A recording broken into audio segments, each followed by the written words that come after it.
The following are the scenarios of election fraud that ordinary Korean people have uncovered on their own. The Democratic Party creates an election blueprint. From this blueprint, they run simulation software programmed on the National Election Commission server to inflate the vote count. The vote count is inflated through several methods such as manipulating electronic counting machines, inserting fake ballots, or switching ballot boxes. The Supreme Court covers up these crimes by nullifying the recount.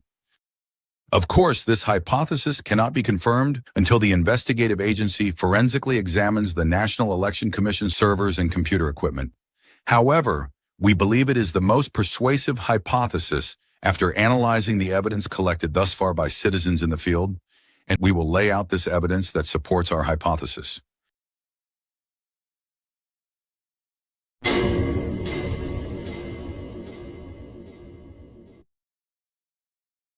Many people were shocked by the results of the 2020 Korean general election, where the Democratic Party won by a large margin despite the even polls. Under Korean election laws, a voter can decide between casting their votes on election day or during the 2-day early vote period. Many citizens suspect that setting aside 2 days for early voting sets the stage for bad actors to perpetrate election fraud. The morning after the 2020 election, a Democratic Party staff member and political strategist posted this on his social media account.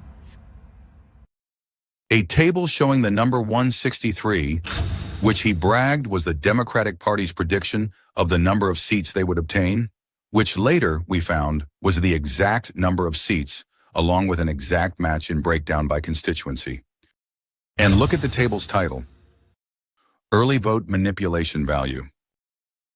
People began to wonder, could it be, as this table suggests, that the early vote had been manipulated and served as a blueprint to the Democratic Party's plan to win the election? Evidence that the Democratic Party may have planned the election in advance also emerged in the most recent 2024 elections.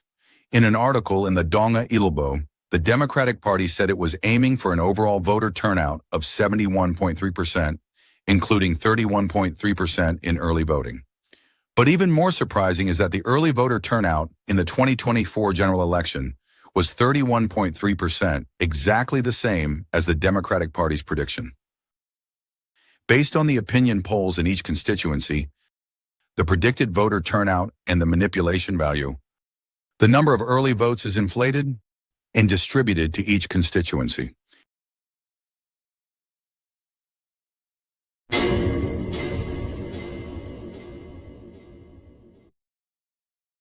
And the National Election Commission announced these fake vote numbers, claiming they were the election results.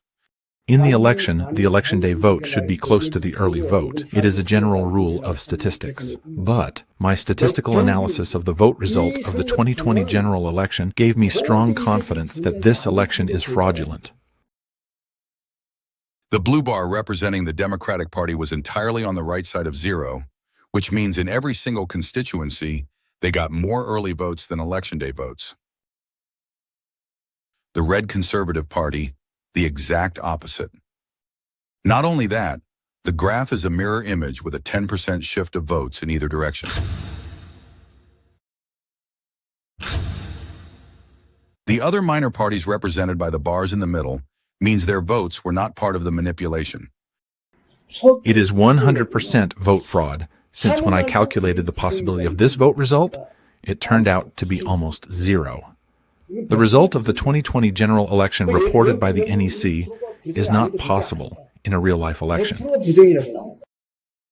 Professor Huss said the likelihood of achieving a result like this, with tens of millions of real-life voters, is equivalent to tossing 253 coins in the air and having them all turn up heads.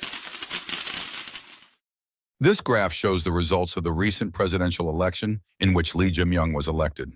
Red shows the districts won by the conservative candidate Kim, and blue shows the districts won by Lee Jae-myung. In many cases, the conservative candidate won in the election day vote, but as you can see in the early vote, the results were overturned in favor of Lee Jae-myung. Had the early vote not been manipulated, this would have been virtually impossible to achieve. In the 2020 general election, many observers reported seeing the conservative candidate winning in the election day vote. But then the results reversed as early vote ballot boxes began to open late at night. You may remember the incident during the 2020 U.S. presidential election when Donald Trump was winning in all the swing states until midnight.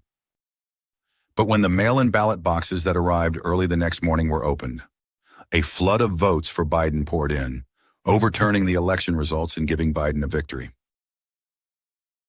A voter turnout of over 100% is clear evidence of rigging, as it was in many constituencies. And what is truly shocking is that the hourly voter turnout rate during early voting for this presidential election is exactly the same as the one for the 2022 presidential election 3 years ago. It is quite possible that the same computer program was used to manipulate the early voting this time as well. The question now is, how did they actually implement the vote fraud? The simulated results are manipulated at the counting site using electronic counting machines. These are hundreds of ballots from one constituency going through a counting machine. Ordinarily, the ballots should appear in random order.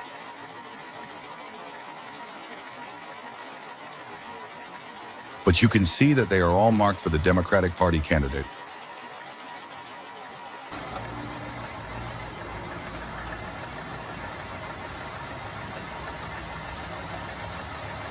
You may recall from these over 100 consecutive Democratic vote scans the so-called Biden spike, a strange phenomenon that occurred in Wisconsin and Michigan between 4 and 6 a.m. on November 4th, the day after the 2020 U.S. presidential election.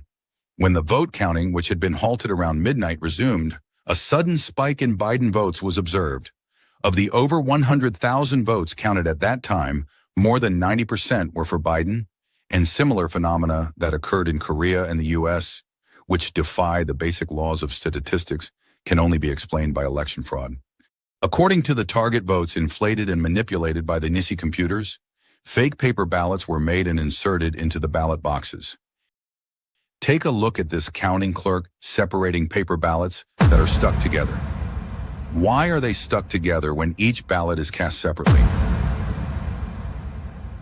The NEC gives a nonsense explanation that the ballots stuck together by static electricity. And this, bundles of votes that look like they just came out from the mint. How is that possible for votes that go through many hands? The NEC made the ridiculous excuse that the ballots were made of special paper that could be reverted to their original state, so voters folded the ballots and put them in the ballot box, which resulted in the stiff ballots.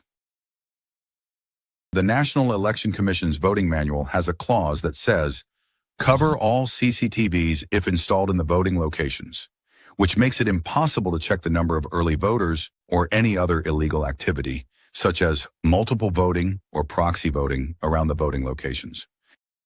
9 months before the 2020 general election, the head of the Democratic Party's research think tank, Yang Zhongchol, paid a 4-day visit to China, where he met with high-ranking members of the Chinese Communist Party and flew to Shenzhen to visit the world-famous tech company, Tencent. And not only that, an accountant named Roy Kim discovered the Chinese Communist Party's slogan, "Follow the Party," programmed and hidden in the ASCII code in the 2020 general election data announced by the NEC. He discovered the algorithm which the programmer used to plant these hidden codes in the NEC data. And the NEC doesn't just stop at manipulating votes, it also controls the opinion polls, which is used to convince the public to accept fraudulent election results. This QR code contains identifying codes for each voter. When the ballot goes through the electronic counting machine, the voter's personal information, as well as who that person voted for, is input into the NEC's computer database. Now the NEC has access to this information, which is unconstitutional, and then supplies this information to opinion poll companies, leading to suspicions that the NEC has been interfering with public opinion polls.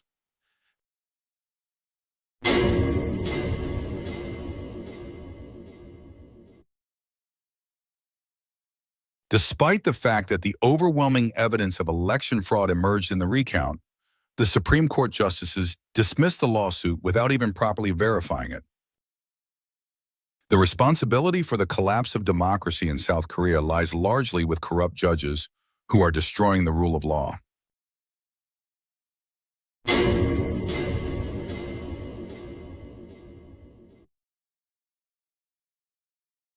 The fraudulent election in South Korea is not just a domestic problem. It is a treason committed by South Korean leftists under the influence of North Korea and China. Furthermore, there are growing allegations that AWEB, which is funded by USAID, has been organizing election fraud in multiple countries worldwide. This organized crime of the global left seeks to undermine the alliance between South Korea, the United States, and other allies. We Koreans earnestly request that the U.S. Senate and House of Representatives take an interest in this issue and help restore South Korea's democratic integrity.